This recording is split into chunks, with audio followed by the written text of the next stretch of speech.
कांग्रेस अब विचारधारा के नाम पर केवल विरोध की टूलकिट बनकर रह गई है और ये अंध विरोध की मानसिकता इतनी बढ़ गई है कि देश को हर मंच, हर प्लेटफॉर्म पर नीचा दिखाने से नहीं चूकते।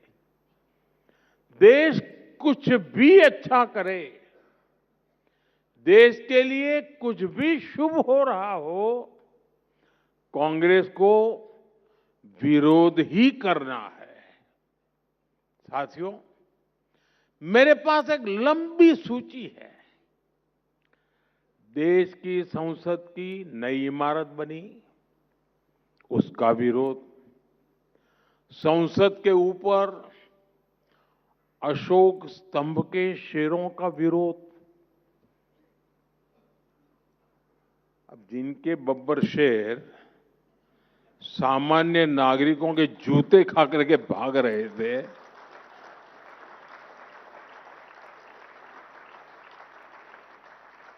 उनके संसद भवन के शेर के दांत देख करके डर लग गया उनको।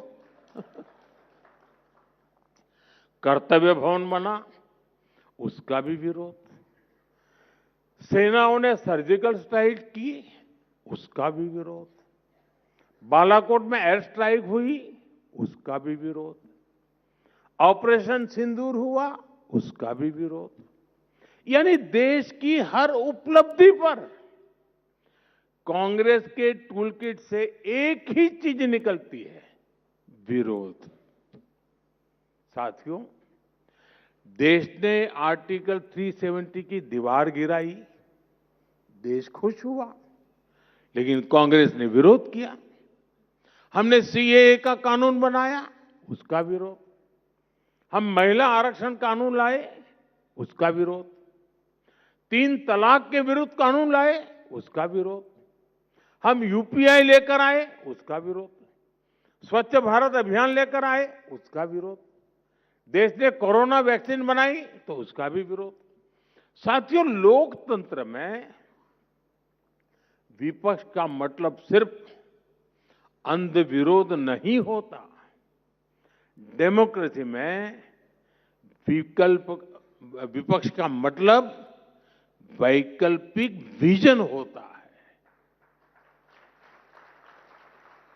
इसलिए देश की प्रबुद्ध जनता कांग्रेस को सबक सिखा रही है।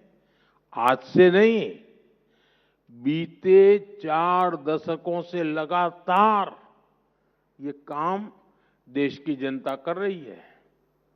मैं जो कहने जा रहा हूं, मीडिया के साथ ही उसका भी जरा एनालिसिस करिएगा।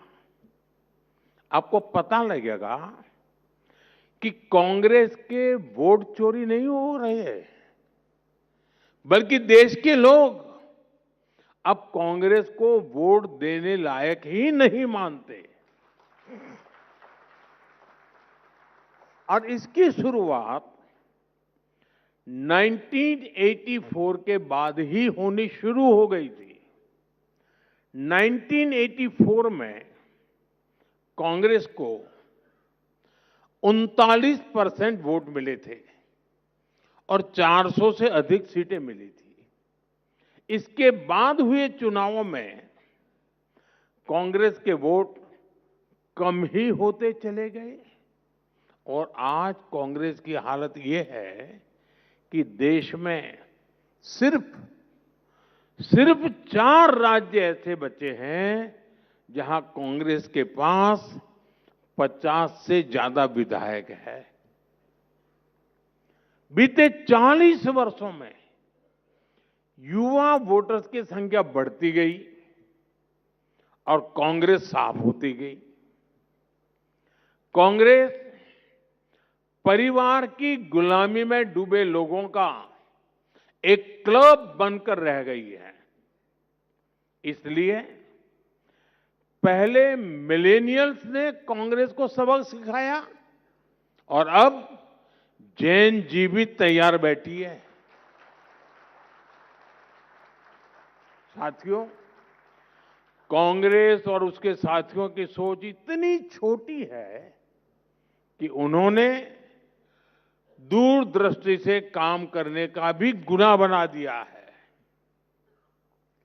आज जब हम विकसित भारत 2047 की बात करते हैं तो कुछ लोग पूछते हैं, इतनी दूर की बात अभी क्यों कर रहे हो?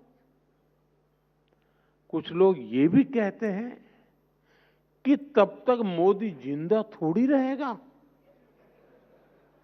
सच्चाई ये है कि राष्ट्र निर्माण कभी भी तत्कालिक सोच से नहीं होता।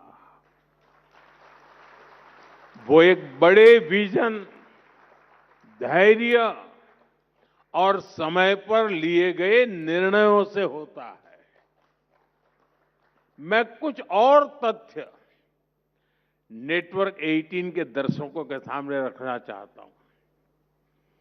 भारत हर साल विदेशी समुद्री जहाजों से माल ढुलाई पर 6 लाख करोड़ रुपए से अधिक खर्च करता है किराए पर। फर्टिलाइजर के आयात पर हर साल 2.25 लाख करोड़ रुपए खर्च होते हैं।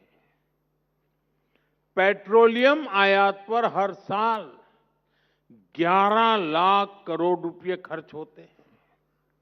यानी हर वर्ष लाखों करोड़ रुपए देश से बाहर जा रहे हैं। अगर यही निवेश 20-25 वर्ष पहले आत्मनिर्भरता की दिशा में किया गया होता तो आज ये पूंजी भारत के इंफ्रास्ट्रक्चर, रिसर्च, इंडस्ट्री, किसान और युवाओं की क्षमताओं को मजबूत कर रही होती। आज हमारी सरकार इसी सोच के साथ काम कर रही है। विदेशी जहाजों को 6 लाख करोड़ रुपए ना देना पड़े, इसलिए भारत शिपिंग और पोर्ट इंफ्रास्ट्रक्चर को मजबूत किए जा रहा है। फर्टिलाइजर का डोमेस्टिक प्रोडक्शन बढ़ाने के लिए नए प्लांट लग रहे हैं। नैनो यूरिया को बढ़ावा दिया जा रहा है। पेट्रोलियम पर निर्भरता कम करने के लिए ethanol blending, green hydrogen mission, solar और इलेक्ट्रिक मोबिलिटी की प्राथमिकता दी जा रही है। और साथियों, हमें भविष्य की ओर देखते हुए भी आज ही निर्णय लेने हैं। इसलिए आज भारत में सेमीकंडक्टर इकोसिस्टम का निर्माण हो रहा है। रक्षा उत्पादन में, मोबाइल मैन्युफैक्चरिंग में, ड्रोन टेक्नोलॉजी में, क्रिटिकल मिनरल सेक्टर में और उसमें निवेश आने वाले दशकों की आर्थिक सुरक्षा की नींव है। 2047 का लक्ष्य कोई राजनीतिक नारा नहीं है।